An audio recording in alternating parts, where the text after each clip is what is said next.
Hola, vamos a empezar una nueva clase y un nuevo tema. Vamos a empezar el tema de la unidad didáctica 3, enlace químico y sustancias químicas.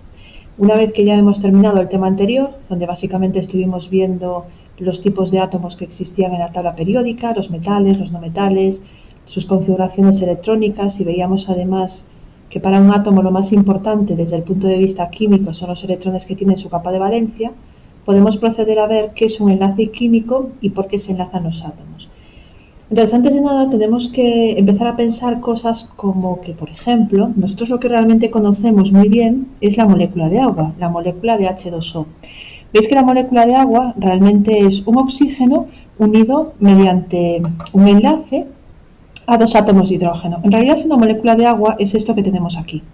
Veis que aquí estaría simbolizado el oxígeno por esta bolita roja y esas bolitas blancas serían dos átomos de hidrógeno. Así es como existen las moléculas de agua en la naturaleza. La pregunta es, ¿realmente si los átomos que hemos visto hasta ahora daba la sensación de que eran bastante estables, no lo deben de ser tanto porque la molécula de agua existe en la naturaleza y consecuentemente el oxígeno está añadido o unido a dos compañeros, en este caso átomos de hidrógeno, y no están por separado?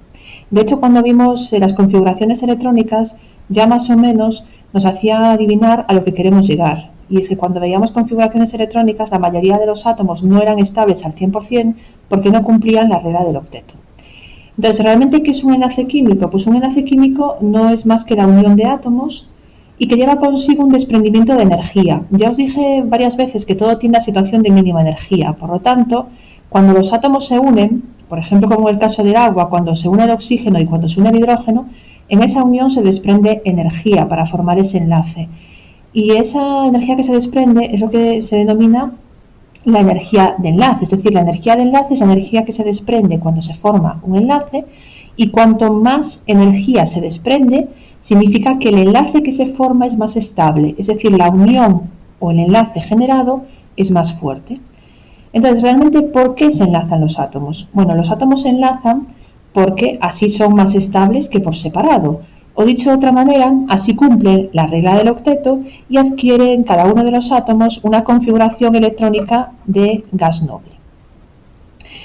Vale, vamos a ver antes de nada la diferencia, antes de ver los tipos de enlaces que se pueden dar entre átomos, la diferencia primordial entre molécula y cristal.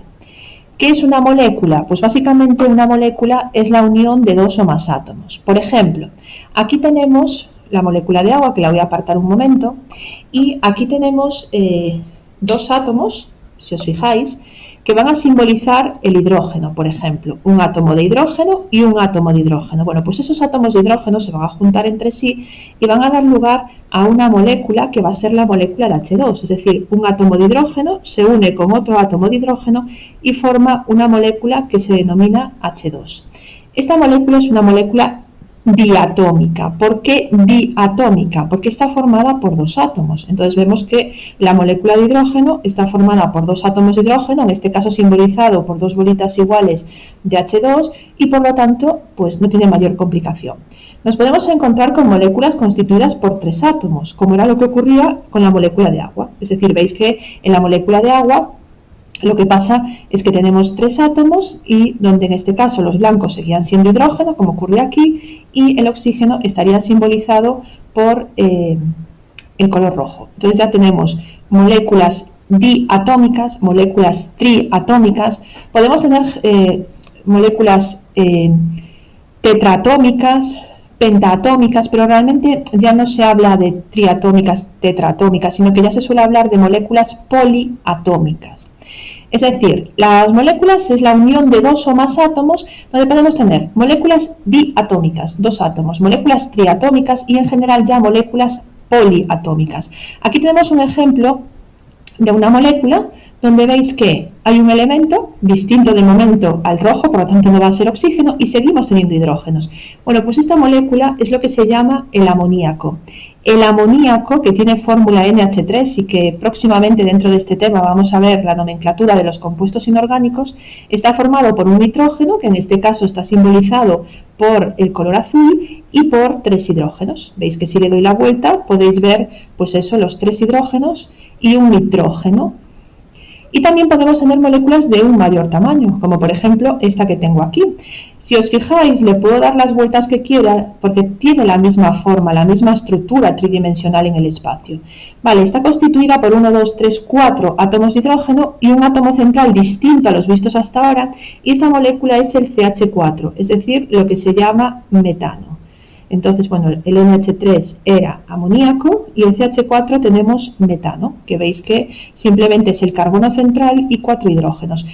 Si os fijáis realmente, estos hidrógenos con respecto al carbono, los veáis o los miréis por donde lo miréis, tiene el mismo ángulo. De hecho, este ángulo de aquí, que es el mismo que este de aquí, que este de aquí, que este de aquí, es decir, lo podéis girar como queráis, realmente tiene un ángulo aproximado de 109,5 grados. Es lo que se llama en el espacio una distribución tetraédrica, es decir, tiene una geometría tetraédrica porque simula un tetraedro en el espacio.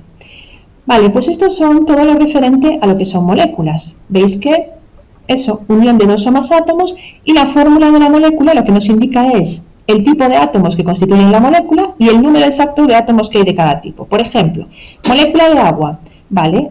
Está constituida por oxígeno y por hidrógeno, y nos indica que hay un oxígeno y dos hidrógenos. Molécula de metano, la fórmula CH4 nos indica que está constituida por carbono y por hidrógeno, y el número exacto que hay de cada una. Un átomo de carbono, 4 átomos de hidrógeno. Si nos vamos al amoníaco, pues el amoníaco tiene de fórmula NH3. La fórmula de la molécula nos indica el tipo de átomos que la constituyen, en este caso nitrógeno e hidrógeno, y el número exacto de átomos, es decir, 1 de nitrógeno y 3 de hidrógeno. ¿Qué ocurre? Que aparte de moléculas nos podemos encontrar con redes cristalinas. ¿Qué es una red cristalina? Pues una red cristalina no es más que una estructura tridimensional, es decir, de 3 dimensiones, y que se repite a lo largo del espacio. Ejemplo de estructuras tridimensionales o redes cristalinas o cristales es esto que tenéis aquí. Veis que realmente simula una especie de cubo donde tenemos bolitas de un color y bolitas de otro color. En realidad lo que estamos teniendo aquí son iones sodio y iones cloruro. Esto va a ser la estructura de lo que se llama el cloruro sódico. Veis que realmente lo que aquí estoy mostrando es un trozo de esa estructura, pero esta estructura tenéis que imaginaros que aquí habría otro cubo del mismo tamaño que se va repitiendo a lo largo de todo el espacio, y a diferencia de las moléculas, las redes cristalinas o los cristales nos indican solamente el tipo de átomos que hay aquí dentro y nos indican la proporción en la que se encuentran. Es decir, en este caso, en el cloruro sódico vamos a ver que como la fórmula va a ser NaCl, que lo voy a explicar ahora en breve, pues vamos a tener un ion sodio por cada ion cloro. Pero no sabemos cuántos hay en la estructura, porque dependiendo si cogemos un trozo de estructura más grande o más pequeño, voy a coger más átomos o menos.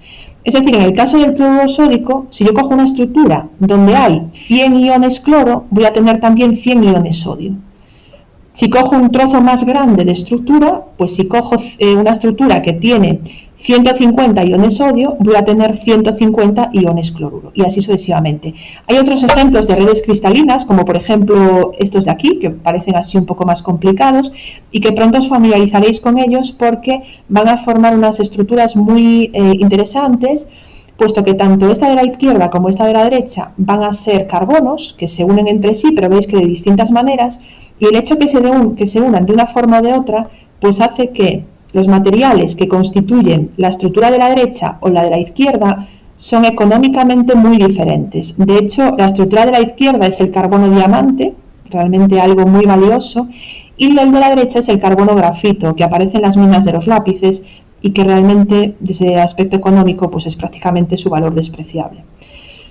Vale, entonces vamos a ver los tipos de enlaces que se pueden dar entre los átomos. Entonces, entre los átomos se pueden dar básicamente 3 tipos de enlaces: el enlace iónico, el enlace covalente y el enlace metálico. Entonces, vamos a centrarnos de momento en uno de los más sencillos, que es el enlace iónico. Vale, ¿cuándo se establece un enlace iónico? Pues muy fácil, cuando se une un metal y un no metal. Ahora tenemos que recordar cosas vistas en la unidad didáctica anterior, en el tema anterior. Los metales, acordaros que eran los que estaban a la izquierda en la tabla periódica. Además, tenían la característica de que les interesaba perder electrones para cumplir la regla del octeto. Sin embargo, los no metales eran los de la derecha de la tabla periódica y les interesaba ganar electrones. Entonces, cuando se produzca un enlace iónico, se produce porque va a haber un elemento que va a querer perder electrones y va a haber otro elemento que va a querer ganarlos. Por lo tanto, lo que va a ocurrir es que los compuestos iónicos se van a formar gracias a que un átomo se beneficia del otro, de manera que uno pierde electrones, los gana el otro, uno al perderlos queda estable y el otro al ganarlos queda estable. ¿Qué va a ocurrir con todos los compuestos iónicos que se formen? Bueno, todos los compuestos iónicos que se formen van a generar una estructura cristalina. Es decir, los compuestos iónicos no son moléculas. Los compuestos iónicos son redes cristalinas que van a tener una estructura similar a la que os enseñé antes, es decir, parecido a esto. De hecho, esto vamos a ver que es un ejemplo de compuesto iónico típico, y se van a repetir esas estructuras cristalinas a lo largo del espacio. Por lo tanto, muy importante, los compuestos iónicos no generan nunca moléculas. Vamos a coger un elemento metálico típico como es el sodio. El sodio tiene el número atómico 11, entonces vamos a hacerle su configuración electrónica. Su configuración electrónica es 2, 8, 1. Y vamos a coger un elemento no metálico también típico, por ejemplo un halógeno, como es el cloro, y el cloro va a tener una configuración electrónica de 2, 8, 8, 7. No, me sobra uno.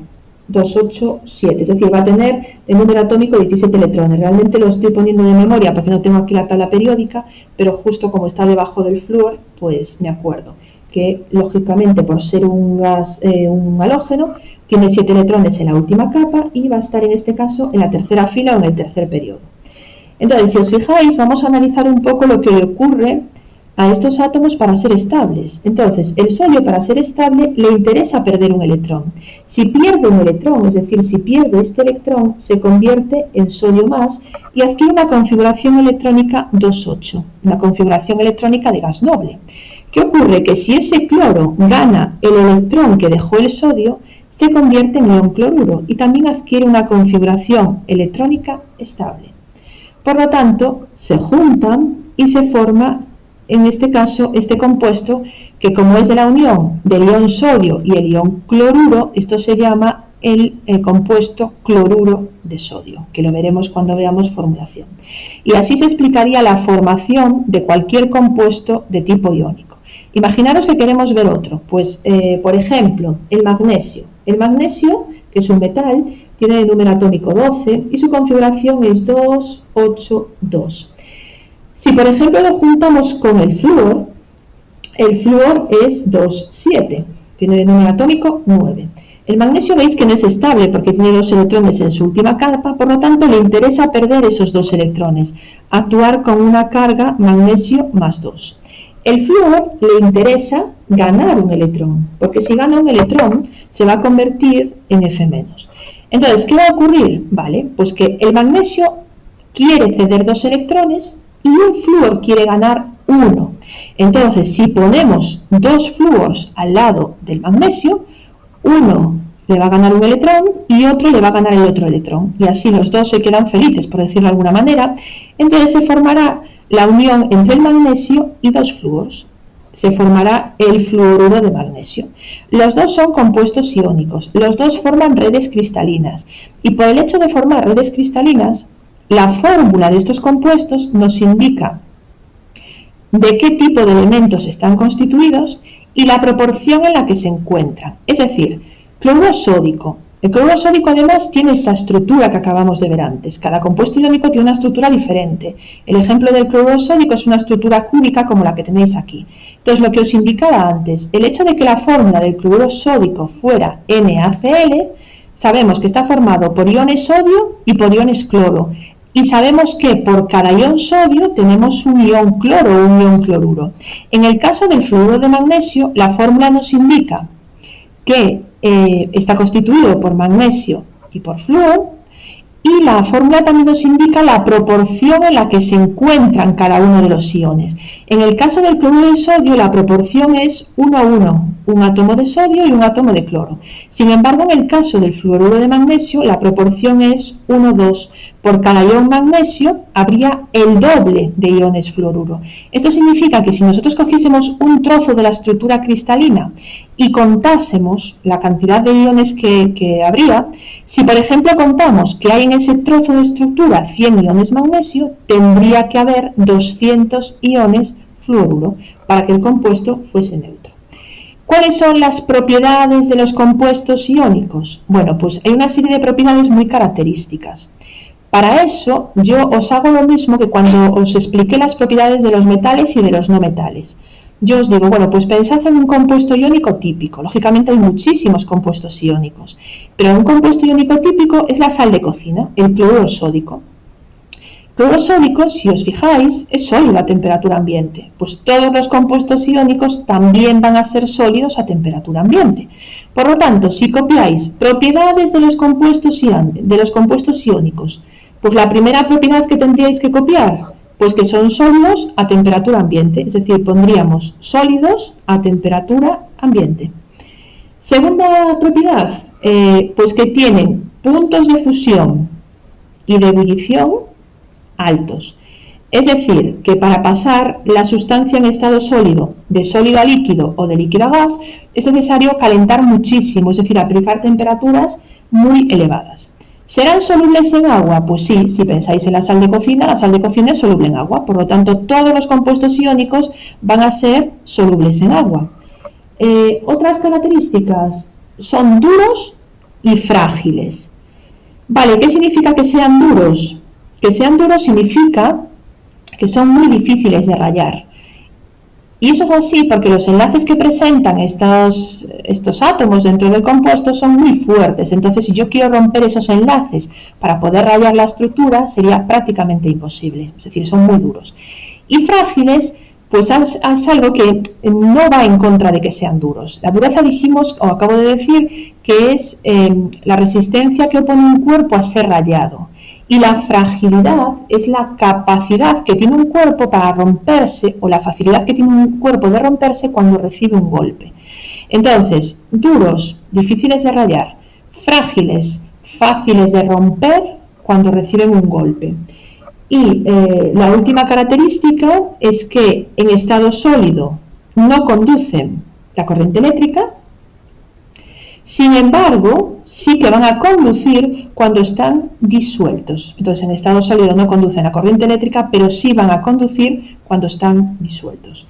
Esas son las principales características de los compuestos iónicos. Y acordaros de la más importante, todos, absolutamente todos, forman redes o estructuras cristalinas. Es decir, muy importante recordar que los compuestos iónicos no van a ser moléculas.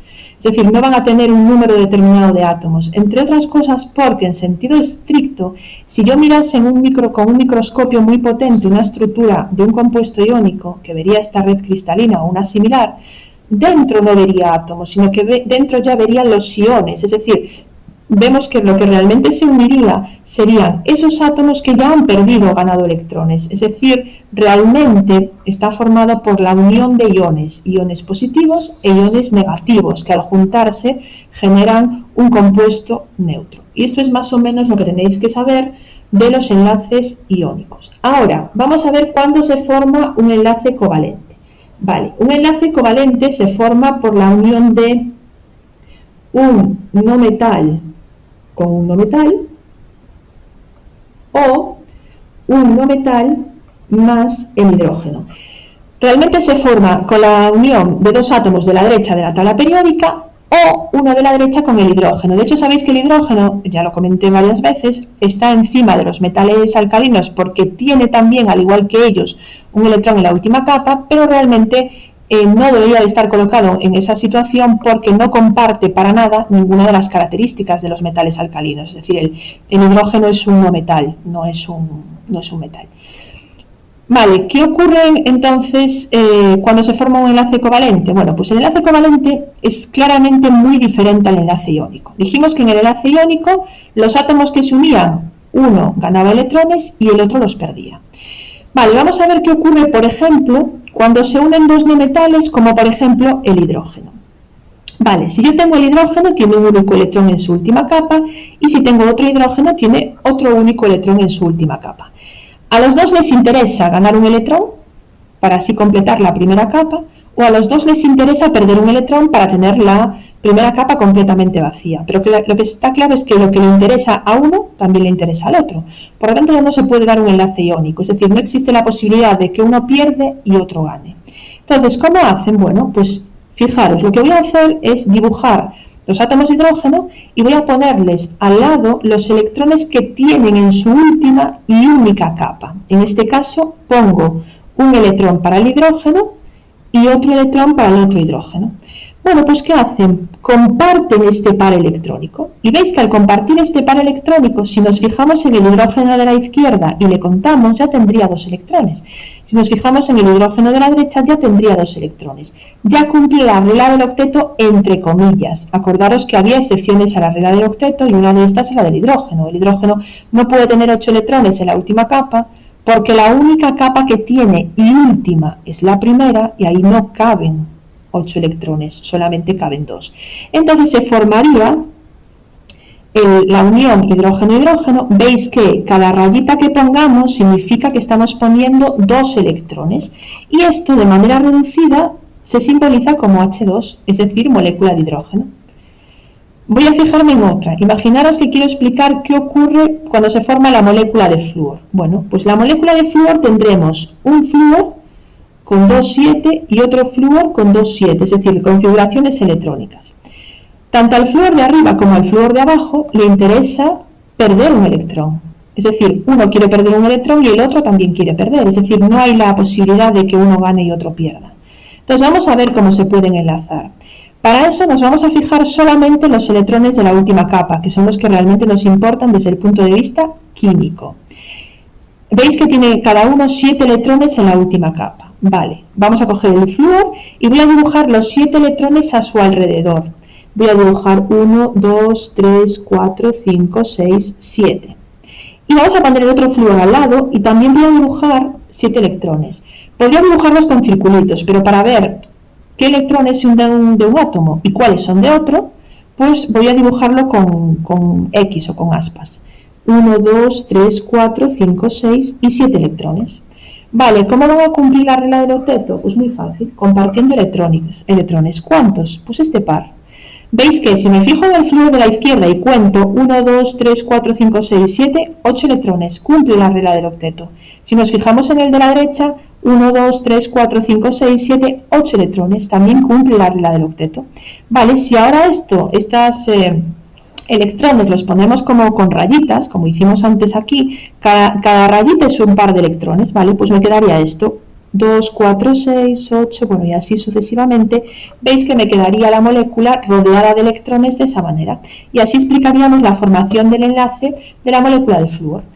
Bueno, este dibujo que acabo de hacer aquí y este dibujo que acabo de hacer aquí, donde represento los átomos con los electrones de valencia a su alrededor para explicar cómo se forma el enlace, pues son lo que se llama estructuras de Lewis.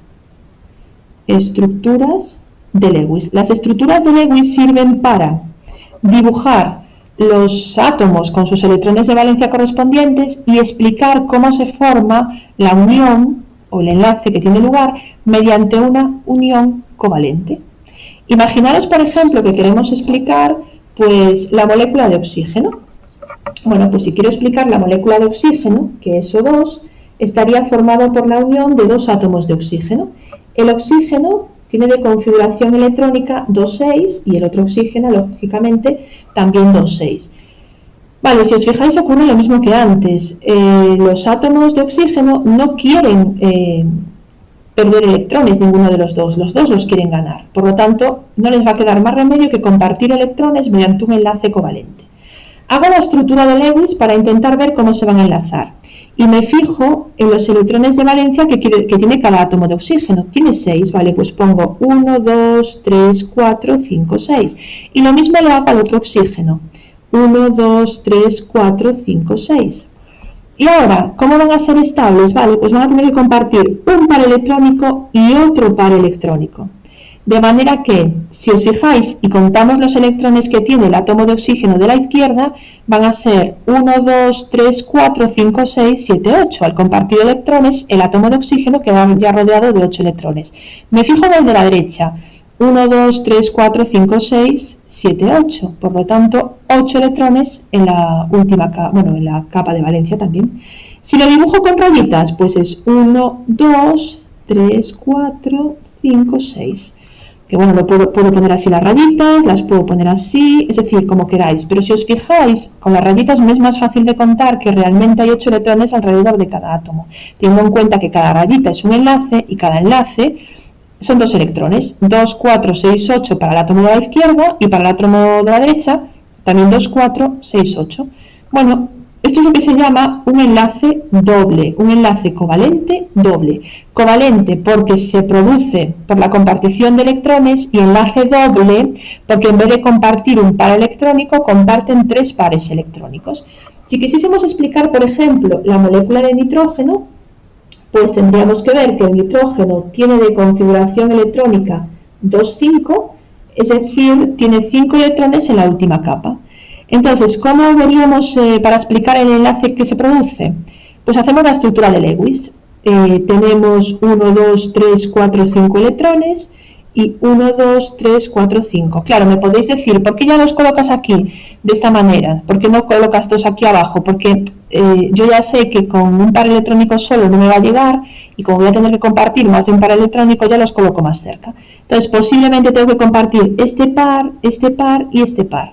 Si ponemos las rayitas nos quedaría nitrógeno, un triple enlace y nitrógeno. Si os fijáis en el nitrógeno de la izquierda, como cada rayita son 2 electrones, 2, 4, 6, 8 electrones. El nitrógeno de la izquierda cumple la regla del octeto y el nitrógeno de la derecha también cumpliría la regla del octeto. Esto es lo que se llama un enlace doble.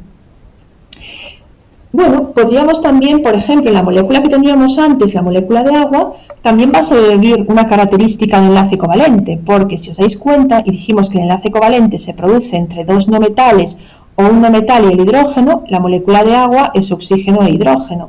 Entonces, si os fijáis, la molécula de agua está constituida por un hidrógeno, otro hidrógeno y un oxígeno. Para hacerle la estructura de Lewis, pues tenemos el hidrógeno tiene un único electrón, el otro hidrógeno un único electrón y el oxígeno 2, 6. ¿Qué átomo vamos a colocar en el centro? Pues lógicamente el oxígeno, solo tenemos un oxígeno, el oxígeno lo colocamos en el centro. Tiene 6 electrones en la última capa, pues ponemos 1, 2, 3, 4, 5, 6. Y ahora tendremos que poner un hidrógeno a cada lado, por lo tanto un hidrógeno y un hidrógeno. Cada uno de los hidrógenos trae el pobrecito pues su electrón. Veis que si comparten el oxígeno con cada hidrógeno un par electrónico, me parece que todos se quedan contentos, porque así el hidrógeno está rodeado de 2 electrones, es decir, cumple la regla del octeto a su manera, este de la derecha también, y el oxígeno tiene 1, 2, 3, 4, 5, 6, 7, 8. Si lo ponemos en forma de rayas, pues esto sería realmente la estructura de Lewis. En realidad, iros acostumbrando, aunque en tercero no es necesario, a ir poniendo las estructuras de esta forma angular, porque resulta que en la vida real la molécula de agua veis que tiene esta estructura angular. Bueno, antes yo os puse estas moléculas, esta que era amoníaco, NH3, que también se cumple que es la unión de un no metal con el hidrógeno, por lo tanto se podrá explicar por un enlace covalente. Os puse esta que os dije que era hidrógeno, pero también podría ser flúor, también podría ser cloro. Veis que esta de 2, pues lógicamente puede ser esta que os expliqué aquí, H2, o puede ser F2, o podría ser Cl2, por ejemplo, cloro. Y también teníamos esta molécula que os puse antes, que era el metano. El metano también se caracteriza por tener un enlace covalente carbono-hidrógeno, puesto que es la unión de 2 átomos no metálicos, o lo que es lo mismo de un no metal y el hidrógeno. Vale, no voy a seguir explicando nada nuevo por hoy. Entonces, lo único que tenéis que hacer es, lógicamente, como esto se trata como si fuese una clase presencial, tenerlo todo recogido en la libreta, los apuntes, y tenéis que hacer de ejercicios las configuraciones electrónicas del amoníaco, del cloro y del metano. Luego subís el escaneado al aula virtual, donde se vean los apuntes y los ejercicios. Acordaros que para escanear existen en el móvil varias aplicaciones gratuitas donde podéis hacer escaneo de varias páginas de la libreta y subirlo como un único archivo PDF. Esa es una posibilidad, es decir, descargáis una aplicación de ese tipo y va a resultar facilísimo. Existen otras muchas posibilidades. Otra, por ejemplo, es si tenéis Google Drive con el móvil, dentro de Google Drive, si vais a una pestaña de más, ahí ya os va a permitir escanear también las páginas que queráis. Y si no, siempre os queda, pues si tenéis en casa el escáner tradicional de un ordenador, pero hoy en día realmente lo más fácil es hacerlo a través del móvil. Un saludo, chicos, nos vemos pronto y el próximo día tenemos examen. Lo de hoy no entra, este es tema nuevo y entrará en el próximo. Un saludo.